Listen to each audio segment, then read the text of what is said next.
The biggest lie you were ever told is that working hard will make you rich. If hard work was the only requirement for wealth, the construction workers, the nurses, and the teachers, I know would be the wealthiest people on the planet. But they aren't. We go to school for 12, maybe 16 years. We learn calculus, we learn biology, we learn how to analyze literature. But in all those years, did anyone ever sit you down and explain how a tax bracket works? Did anyone explain how inflation steals your savings while you sleep? No. We are taught how to work for money, but we are never taught how to make money work for us. And that is why so many of us feel stuck, running on a hamster wheel where the speed keeps increasing, but we never get anywhere. Today, we get off the wheel. Let's be honest about what life looks like for most people right now. You get your paycheck on Friday. You feel a momentary sense of relief. You think, okay, I'm good. Then, the auto drafts hit. Rent, car payment, student loans, insurance, Netflix. By Monday, that paycheck is gone. You are left checking your banking app in the parking lot before you walk into work, hoping you have enough left for gas and lunch. You feel a low-level hum of anxiety in your chest that never really goes away. You tell yourself, if I just made more money, this would stop. So you hustle. You get a raise. You get a side gig. But 6 months later, you are in the exact same position, just with nicer stuff and more stress. This isn't a moral failing. You aren't bad with money because you're lazy or stupid. You are struggling because you are trying to play a game where no one ever told you the rules. You are playing Monopoly, but you're just trying to pass go to collect $200 while everyone else is buying up the board. I'm telling you this because I was that person. I spent my 20s drowning in debt, working 60 hours a week, and having absolutely nothing to show for it. I had to painfully unlearn everything society told me about money to finally break free. In this video, we are going to do a complete teardown of your financial life. This is Financial Literacy 101. We are going to cover the 5 pillars of how money actually works, from the psychology of spending to the magic of compounding, so you can stop surviving and start building. Here is the core concept you need to burn into your brain right now. Money is not a goal. Money is an employee. Most people treat money like a boss. They show up, they do what the money demands, pay bills, and they beg for more. You need to flip the dynamic. Every dollar you earn is a worker. Your job is to give it a task. If you don't give your dollars a job, they will leave you. Today, we are going to learn how to be the manager of your money, not the servant of it. Pillar 1. The psychology, breaking the matrix. Before we talk about math, we have to talk about your brain. The entire modern world is engineered to separate you from your money. Every app, every commercial, every social media feed is designed by PhD psychologists to trigger one specific emotion: inadequacy. They want you to feel like you aren't enough unless you have that car, that watch, or that trip. This creates lifestyle creep. Lifestyle creep is the silent killer of wealth. It's what happens when your income goes up and your spending rises to match it instantly. You get a $5,000 raise, and suddenly you need a better apartment. You need to eat out more. The first step to financial literacy is realizing that wealth is what you don't see. Wealth is the car you didn't buy. It's the clothes you didn't upgrade. It's the money sitting in an investment account growing silently. Rich people buy assets.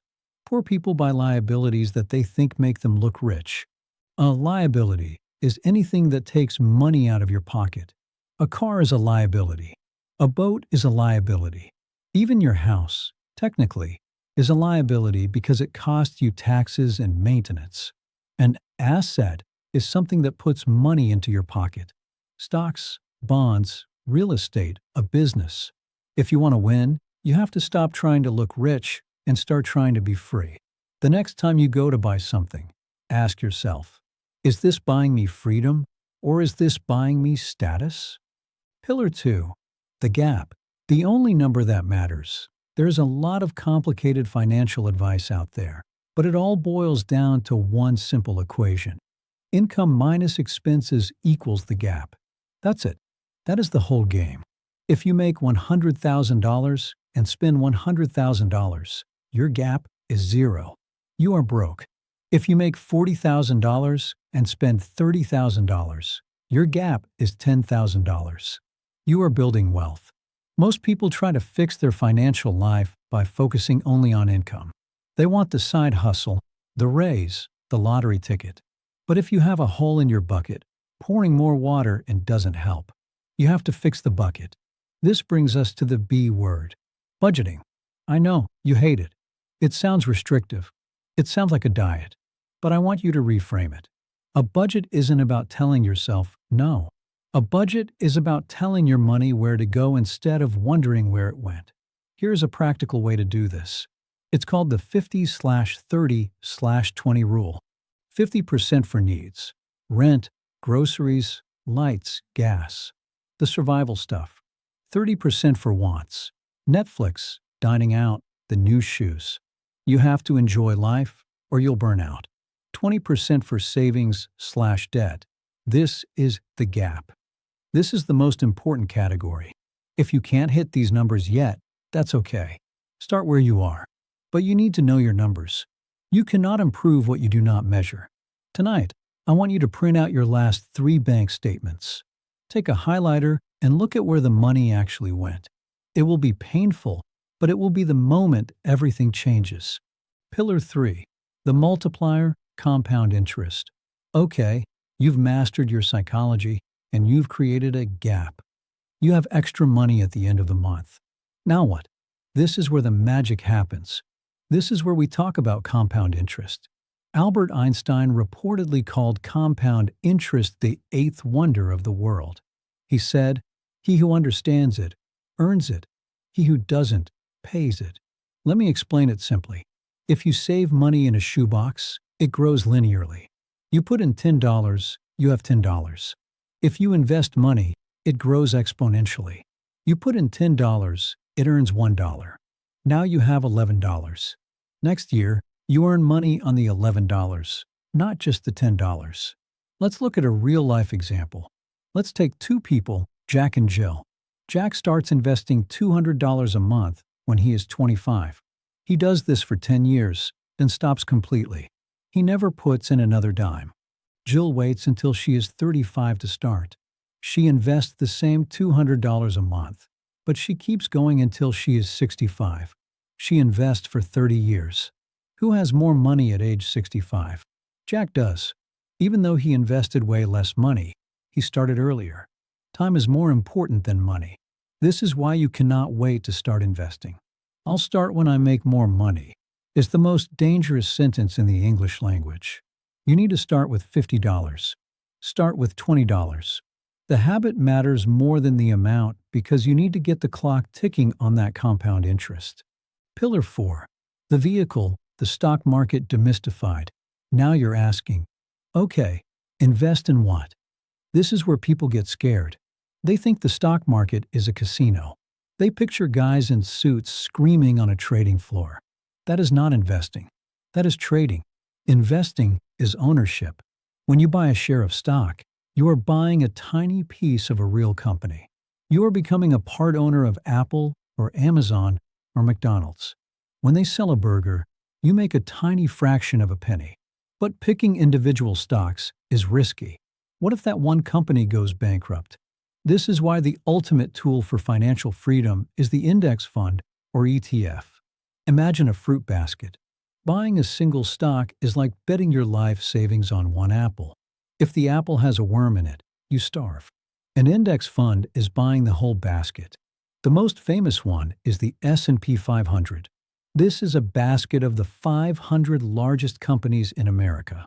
When you buy one share of an S&P 500 fund, you own a tiny piece of all 500 companies. If one goes bankrupt, who cares? You have 499 others. Over the last 100 years, the S&P 500 has returned an average of about 10% per year. It goes up, it goes down, but over the long term, it has always gone up. You don't need to be a genius. You don't need to read charts. You just need to buy the whole basket and wait. This is how normal people become millionaires. They are boring. They are consistent. And they let the market do the heavy lifting. Pillar 5. The shield, taxes, and inflation. You earn money, you save it, you invest it. But there are two predators hunting your wealth: inflation and taxes. Inflation is the invisible tax. If you keep your life savings in a regular bank account earning 0.1% interest, you are losing money. Why? Because inflation, the price of goods, usually rises by 2 to 3% a year. If your money isn't growing faster than inflation, your purchasing power is melting like an ice cube on a hot sidewalk. This is why you must invest. You have to outrun the melting ice. Then there are taxes. It's not what you make, it's what you keep. The government actually wants you to save for retirement, so they created special accounts that act as tax shields. In the US, we have the 401k and the IRA. 401k, this is through your employer. Often, they offer a match. If you put in 3%, they put in 3%. This is free money. If you are not taking the match, you are literally rejecting part of your salary. Roth IRA. This is a special account where you pay taxes on the money now, but when you retire, you pull it all out tax-free. Imagine your investments growing to $1 million, and the government can't touch a single cent of it.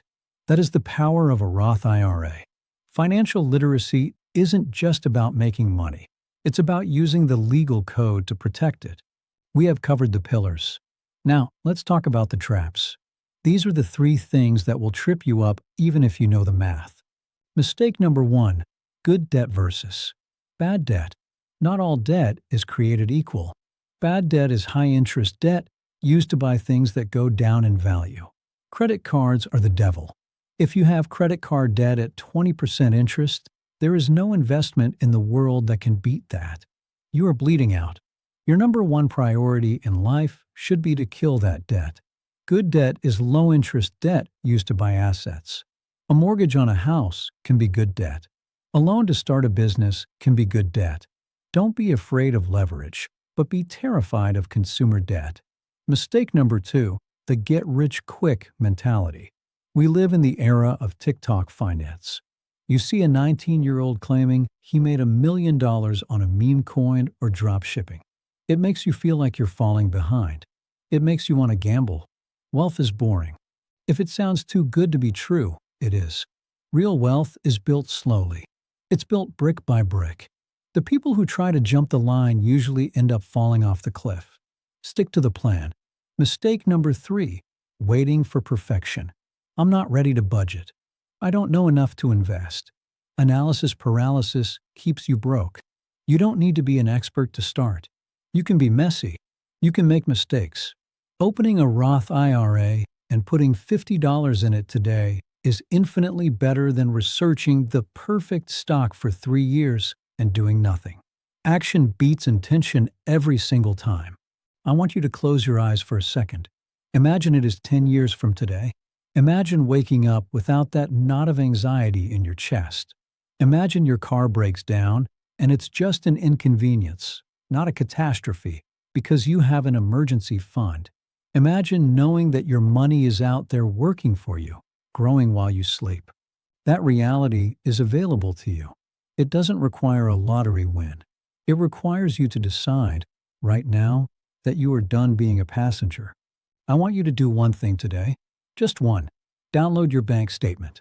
Open an investment account. Set up a $20 auto transfer. Do one small thing that tells your brain, I am in control. If you are ready to start this journey, I want you to comment down below with just 3 words. I am building.